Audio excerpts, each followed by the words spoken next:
Jo els bous no me mate per els bous. Ah, doncs jo sí. Ai, els bous. Els bous meu passava bomba. Jo era molt bobera. La festa de bous era bonica. Claro, al que li agrada el bou. Era divina, xiqueta. Te anaves a los homes o a les amigues, a les cases, als balcons. La que era atrevida estava per baix, en los homes i tot. Ma mare feia, serà pesat això que jo no li diga al nòvio ves espai i que li ho diga a ella que és dona? I li dia, pega-li un pessic i no la deixes així. Anar a els bous no ha anat, ha tingut sempre por. Entonces, quan tots treballaven en el camp, tots feien matinar i s'ho arreglaven per poder estar en els bous. Era un martiri.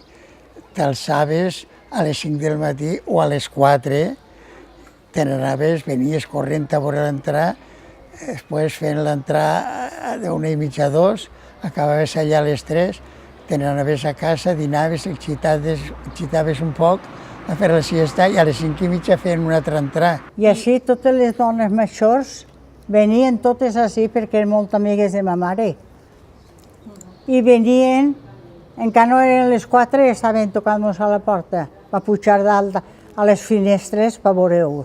I volies veure-ho tot, els primers dies encara anaves, però hi havia moltes vegades que el segon o el tercer dia t'excitaves i t'alçaves el quart. Mira, xica, mos ho passàvem molt bé. Entonces la gent era més simple que ara. Que volies de nit eixir un poc també, t'excitaves a la 1 o a les 2 i a les 4 o a les 5 t'havies d'alçar.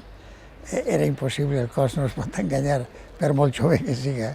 Els bous feien unes entrades molt boniques, per el carrer de la Sèquia i els carrerons.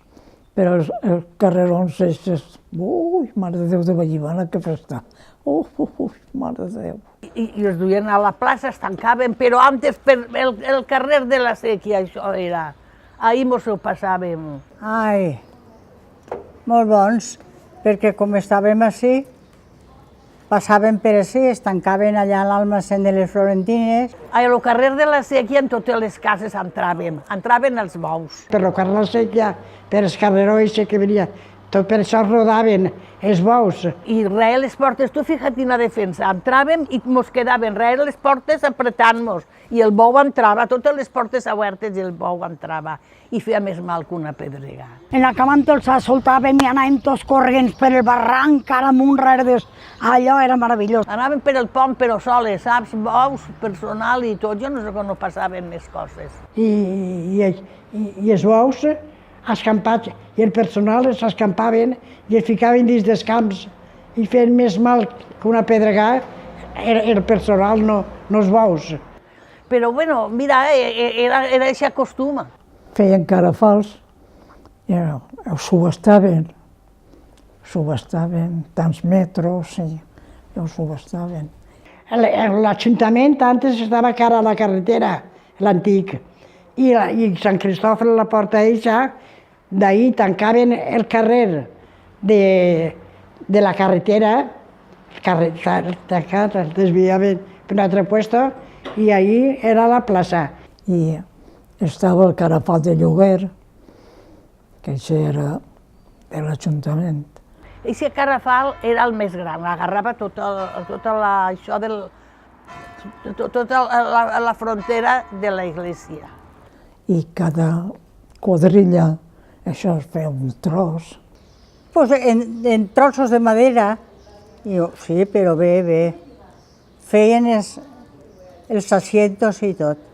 Les dones d'alta al carafal. Sí, les dones al carafal, i xiquets i crios, que s'omplia tot. A veureu, i pujarem. Venien torerets d'estos aficionats dels pobles. Duien els toreros còmics, els bouets, i els toreros còmics també es duien a la plaça. I mos ho passàvem bomba, després passaven la capa i li tiràvem rotllets, magdalenes. Armeles alcoianes, galletes, rosegons, coques, però tot prou duret. I cosetes d'aixes, sí. Venia la banda Lampastre. Allò era molt bonic. Allò era bonic. Això sí que m'agradava a mi.